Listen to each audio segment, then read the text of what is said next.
Salut les filles, c'est Steph de chez Clafoutis, je suis super contente de vous retrouver. Alors aujourd'hui on va coudre un truc hyper simple, c'est un snood, mais pas n'importe lequel, évidemment. Alors je vous présente Pistache. Alors Pistache c'est un petit snood qui a la particularité de s'attacher avec des pressions, d'accord? Donc ici j'ai mis des petites pressions jersey derrière. Et donc l'avantage c'est qu'on n'est pas obligé de le passer au-dessus de la tête, on ne se décoiffe pas, etc. On peut juste le clipser pour les enfants qui sont un peu récalcitrants, c'est hyper intéressant. Sa deuxième particularité, c'est qu'il est ici en pointe pour pouvoir protéger au maximum. Vous voyez, j'en porte un ici. Moi, je l'ai retourné. Donc, la version adulte, elle est plus haute que la version enfant. Je l'ai retourné. Et donc, ça protège ici la poitrine beaucoup plus facilement. Vous pouvez aussi tout à fait le coudre en version droite, toute simple. D'accord ? Et donc là, j'ai juste décidé de ne pas mettre la pointe. Alors le patron est gratuit pour le moment, vous pouvez le télécharger dans le lien qui se trouve ici juste dans la description. Et donc c'est parti, on est parti pour le coudre ensemble. On commence par découper la pièce, donc à la pliure évidemment, donc vous l'avez en double dans chacun des tissus. Voilà les deux tissus que je vais utiliser. Ici j'ai laissé le patron dessus pour vous montrer comment vous pouvez marquer l'endroit où vous allez placer les pressions. Donc j'ai écrit dans le tuto que soit vous alliez pouvoir mesurer une fois que tout était monté, c'est une possibilité, mais sinon on vous donne déjà l'emplacement des pressions. Donc en fait, je prends simplement une aiguille avec un fil contrastant en double. Je vais piquer ici. Hop. On a fait un nœud de l'autre côté. Voilà. On coupe. On fait le nœud. Je vais faire la même chose de l'autre côté.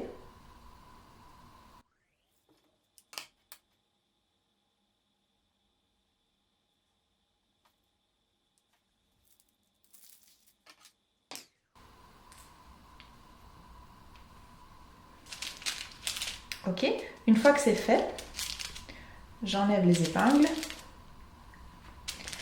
Je vais pouvoir enlever le patron, donc je tire doucement. On enlève.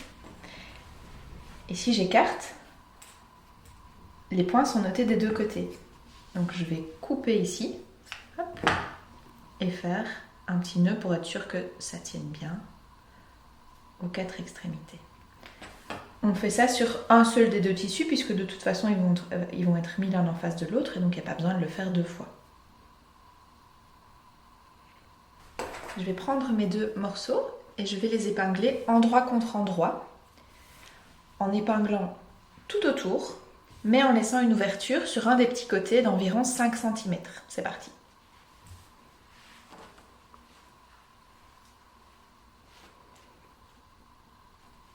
Vous pouvez utiliser des épingles ou vous pouvez utiliser des pinces. Si vos tissus ont une extensibilité différente, donc ici je travaille avec un sweat French Terry qui est extensible et avec un jersey matelassé qui est extensible aussi, c'est plus ou moins la même chose, il n'y aura vraiment aucun souci à la machine. Il n'y en a pas un qui va glisser plus vite que l'autre. Par contre, si vous travaillez avec un tissu qui est beaucoup plus extensible que l'autre, je vous conseille deux choses. Premièrement, de bien épingler beaucoup, vraiment. Même s'il y en a trop, c'est pas grave, mais au moins comme ça ne pourra pas se décaler. Et deuxièmement, quand vous allez passer à la machine, vous allez mettre le tissu le plus extensible en dessous.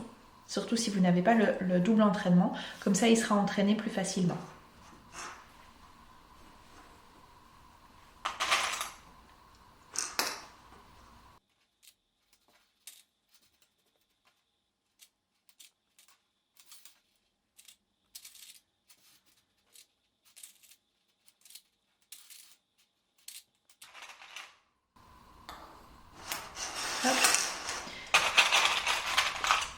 Donc ici on laisse l'ouverture. Alors ce que moi je fais, c'est que je mets deux pinces là et deux pinces là. Ça veut dire que je sais que je vais commencer là, faire le tour et m'arrêter ici.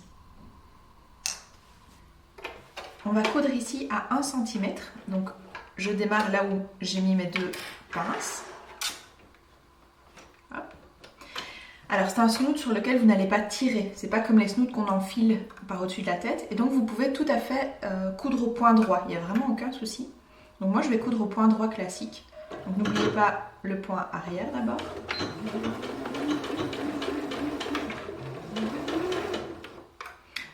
Quand vous arrivez dans le coin, donc à 1 cm, vous abaissez l'aiguille, vous relevez le pied de biche, vous tournez et vous abaissez le pied de biche.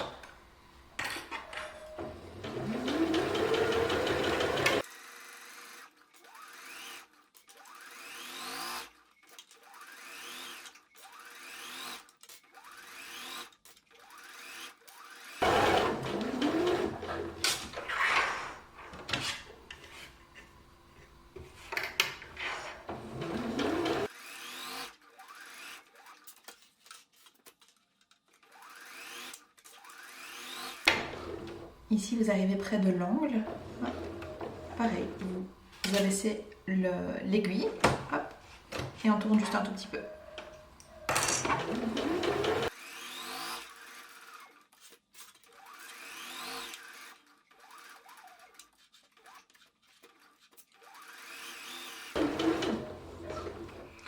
Et là, on n'oublie pas, évidemment, de laisser l'ouverture.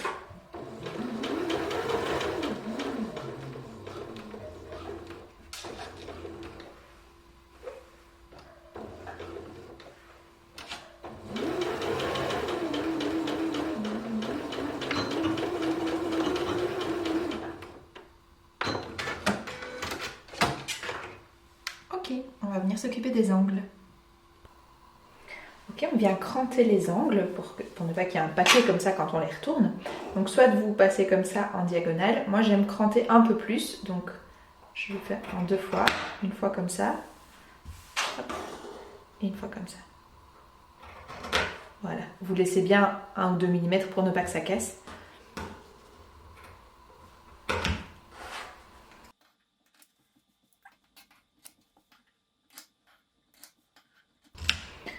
Donc les 4 angles sont faits. Il vous reste ceci, ceci et ceci. Donc ici, vous allez, je prends celui-là qui est plus grand, couper un petit triangle. Voilà, ça va permettre que ça se retourne facilement. Pareil ici. Voilà, et cet angle-là, on va aussi le cranter de la même façon. Donc moi j'aime bien enlever un maximum. Donc je passe bien droit comme ça. Voilà, pour enlever, ici c'est pas très joli ça. Voilà. Comme ça vous avez dégarni un maximum. Et puis on retourne.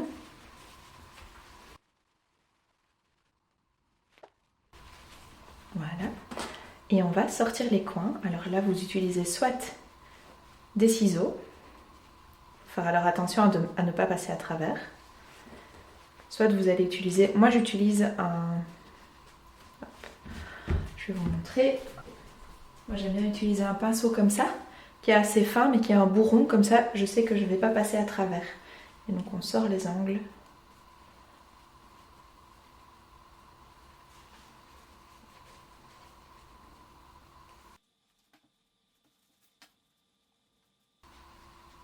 Voilà. Ici c'est important, on va repasser, ce sera beaucoup plus facile pour faire la surpiqûre.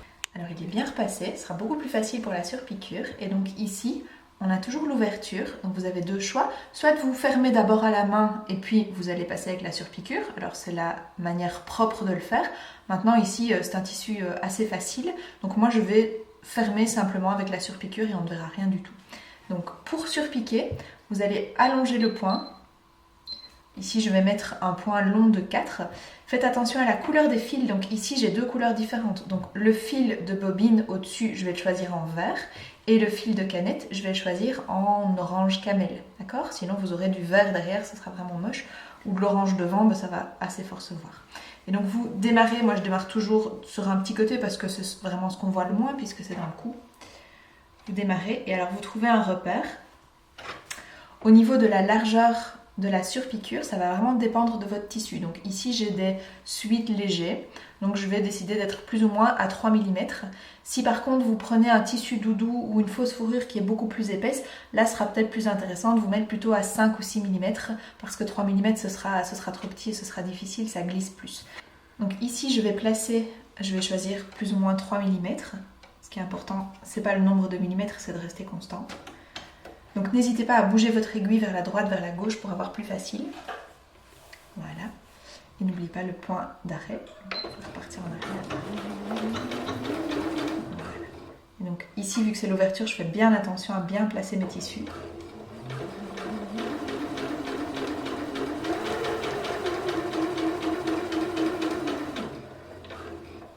Petite astuce, il existe aussi des pieds bord à bord. J'en ai déjà montré dans un autre tuto. Moi, celui que j'ai n'est pas compatible avec ma machine, donc je travaille avec le pied normal. Mais vous pourriez. Donc ici, vous plantez, vous tournez. Hop. Et vous vérifiez que vous avez bien toujours le même repère. Ici, c'est bon. Sinon, si jamais c'est pas bon, bah hop, on s'y remet et on est reparti pour encore un point.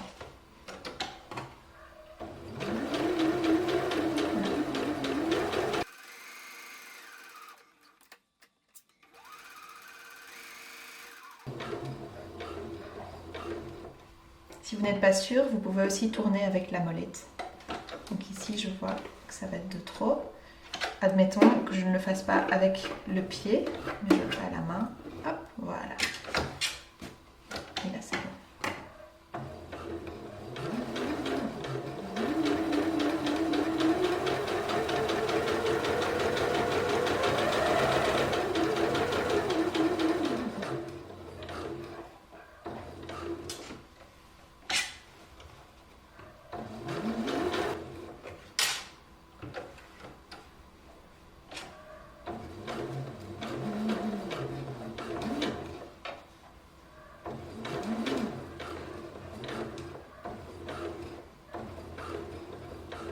Et voilà, on termine. Un point d'arrêt. Et voilà, ça vous fait une jolie surpiqûre. De ce côté-ci, elle est verte. De ce côté-là, elle est orange, donc on ne voit rien. Il reste juste les pressions. On va maintenant mettre les pressions. Vous allez voir que c'est super facile. Alors moi, je vais travailler avec des pressions jersey. Je vous conseille souvent les pressions jersey parce qu'elles tiennent mieux. Pourquoi? Parce qu'on a ces petites griffes qui sont quand même plus solides que les pressions en plastique. Et puis, elles sont plus agréables à clipser, déclipser. Donc si vous allez l'utiliser souvent, je vous conseille des pressions jersey, même sur des tissus qui ne sont pas forcément en jersey. J'ai noté tout dans le tuto, mais si jamais vous aviez un tissu très très fin, il fallait l'entoiler au début. Ici, j'ai des tissus qui sont bien résistants, il n'y a vraiment pas de souci, mais de toute façon, tout ça est indiqué dans le tutoriel. Alors, ici, vous allez choisir le côté que vous allez vouloir mettre au-dessus. Ok, donc moi, je vais dire que ça, c'est le côté extérieur et ça, c'est le côté intérieur. La première chose que je fais, c'est pas obligatoire, c'est de remplacer ces petits fils par un point au feutre. Pourquoi? Parce que si vous laissez les petits fils, vous allez poser la pression et puis on verra toujours le petit bout de fil au milieu. Voilà, vu qu'en plus vous choisissez des fils contrastants, je trouve ça un peu dommage de le garder. Donc moi je fais un petit point. C'est un feutre qui part à l'eau. Je coupe à ras et on ne verra plus rien. Voilà. Donc je fais ça des deux côtés. Alors, j'ai dit que j'allais les mettre comme ça. Donc je veux que la partie, j'ai pris des pressions qui sont brillantes comme ça à l'extérieur, soit ici. D'accord? Donc je prends ma pince. Ici j'ai la pince Prime Love, mais il y en a d'autres. C'est quand même la plus connue. Et j'ai cet embout là que j'ai reçu en achetant le premier kit de pression comme ça. Donc je mets cet embout là des deux côtés, parce que ces pressions là, on utilise tout le temps le même embout. Je vais placer une pression comme ça et la pression mâle, je la mets, je rentre le trou dedans. Hop, voilà. Et donc là, vous faites bien attention parce qu'une fois que c'est posé, les pressions en métal, c'est très difficile, voire impossible à enlever. Hop. Donc j'ai décidé que ma partie métal serait là et donc je prends le petit point que j'ai, je vais le faire dans l'autre sens, ce sera plus facile. Hop, hop. Donc voilà. J'ai le petit point ici, je vais, sans bouger le tissu, venir poser ma pression bien dessus, et puis je serre un coup, et c'est fini. Voilà, ça c'est parfait. Pareil avec la suite, donc je reprends la même et le mâle, donc toujours dans le bon sens, tac, comme ça. Et je pose ma pression. Maintenant, je vais aller poser l'autre côté. Hop. Ok. Donc là, j'ai besoin du côté femelle. Et là, j'ai besoin du côté creux. Donc ça, c'est ce qu'on ne verra pas. Donc pareil, je le pose avec les picots vers l'extérieur et je prends mon côté femelle. Alors vous allez voir que vous ne pouvez le poser que dans un sens. Dans l'autre sens, il ne tient pas. Donc il doit y avoir ce petit clic, donc avec la proéminence vers l'extérieur. Je revérifie toujours bien que je vais le mettre dans le bon sens. Donc côté femelle ici, donc côté creux là-bas. Hop, côté creux. On se met bien sur le petit point et hop. Et de 1. Pareil avec l'autre.